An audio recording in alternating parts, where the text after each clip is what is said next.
Good afternoon, my Real News Midday TV family. Welcome back to the channel for another news update for Tuesday, August the 19th, 2025. And in the news this afternoon, Debates Commission disappointed with a confidentiality breach ahead of political debates. The Jamaica Debates Commission has expressed extreme disappointment with the confidentiality breach in the release of the names of potential journalists to participate in the 3 political debates ahead of the general election. The first debate on social issues is scheduled for August 23. A Jamaica Observer article published on Saturday reportedly had aspects of the discussions between the 2 main political parties and the potential list of journalists that would participate in the debates.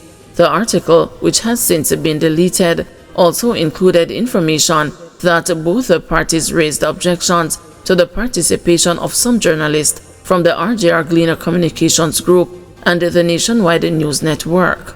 Following the publication, the PNP and the JLP issued statements revealing the names of the journalists with whom they were comfortable participating in the debates and those to whom they objected. The PNP also accused the JLP of breaching protocol. This was rejected by the JLP, which denied issuing a media release on the discussions and accused the opposition party of unethical conduct in its objection of all journalists from Nationwide News Network. The Jamaica Observer has since apologized for suggesting that Chairman of the JLP's Communication Task Force, Abka Fitz-Henley, issued a media statement concerning the meeting with the Jamaica Debates Commission. Reacting to the breach, the JDC lamented the exposure of some details of its ongoing negotiations in relation to the staging of the 3 debates. The organization says the published information could impact the reputations of people named in the article. The JDC says it owes it to the public to proceed with the agreed program of activities in good faith and appropriate confidentiality.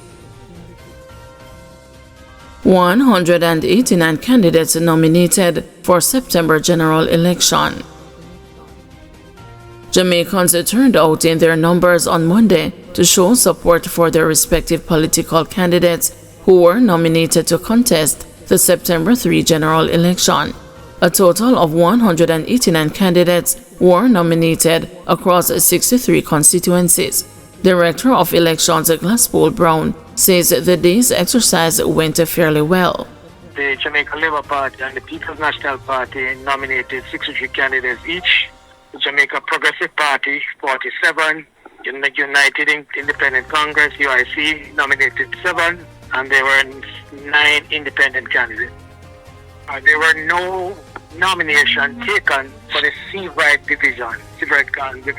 That will be held later as soon as the mayor call elections.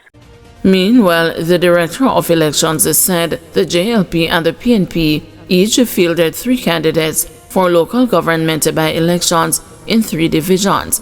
Mr. Brown explained that no nominations were taken in the Seabright Gardens division.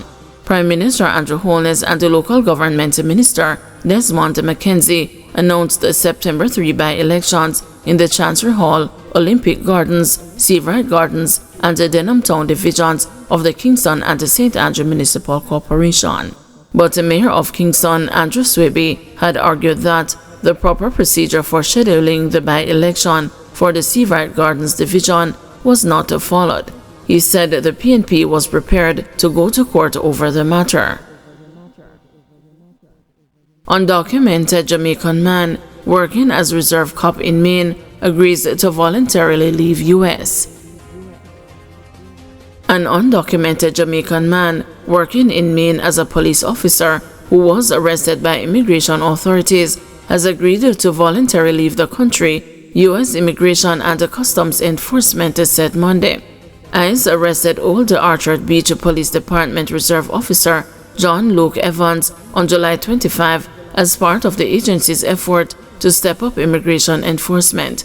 Officials with the town and the police department have said federal authorities previously told them Evans was legally authorized to work in the U.S.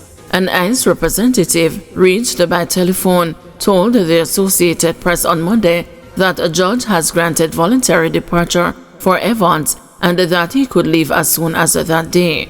ICE officials said in July that Evans overstayed his visa and unlawfully attempted to purchase a firearm.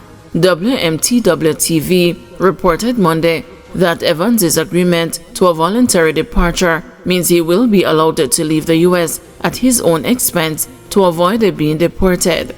The representative did not provide other details about Evans' case. Evans' arrest touched off a dispute between Old Orchard Beach officials and ICE. Police Chief Ellis Chard has said the department was notified by federal officials that Evans was legally permitted to work in the country and that the town submitted information via the Department of Homeland Security's E-Verify program prior to Evans' employment. Assistant Secretary of Homeland Security Tricia McLaughlin then accused the town of reckless reliance on the department's E-Verify program. E-Verify is an online system that allows employers to check if potential employees can work legally in the U.S. The town is aware of reports that Evans plans to leave the country voluntarily, Chard said Monday. The town reiterates its ongoing commitment to meeting all state and federal laws regarding employment, Chard said in a statement. We will continue to rely on the I-9 Employment Eligibility Verification Form and the E-Verify database to confirm employment eligibility. ICE's detainee lockup website said Monday that Evans was being held at the Donald W. Wyatt Detention Facility in Central Falls, Rhode Island. However, a representative for Wyatt said Evans has been transferred to an ICE facility in Burlington, Massachusetts. ICE officials did not respond to requests for comment on the discrepancy. It was unclear if Evans was represented by an attorney, and a message left for him at the detention facility was not returned. Jacket drum turns fatal, man stabbed to death after shocking DNA results. Residents of Denham Town in West Kingston were left in shock on Sunday after a bitter clash over alleged paternity fraud ended in bloodshed. A man was fatally stabbed after he confronted his ex-girlfriend about raising a child that a DNA test reportedly proved was not his. When the news visited the gritty community yesterday, residents clamped up, but one alleged eyewitness broke the silence, painting a picture of betrayal, rage, and revenge. She gave him a jacket, the resident said, explaining that the man had spent years caring for a child who was later proven not to be his. The baby under 6 years old. After that, him put her up on him status with the song we say, "Give me my money back," and that caused a problem. According to the resident, the confrontation spiraled out of control after the man demanded repayment of the money he had spent on the child. Heated arguments reportedly escalated, with the woman hurling insults and refusing to back down. "Me speak to her and tell her say she wrong, although she probably didn't know say him wasn't the dad," the resident continued. The police report that about 1:30 p.m., the deceased man, aged 32, was in his community when a dispute with a female became physical. During the altercation, the woman used a knife to inflict stab wounds to his upper body. He was taken to the Kingston Public Hospital, where he was pronounced dead. The woman sustained injuries to the face, neck, shoulder, and the left arm.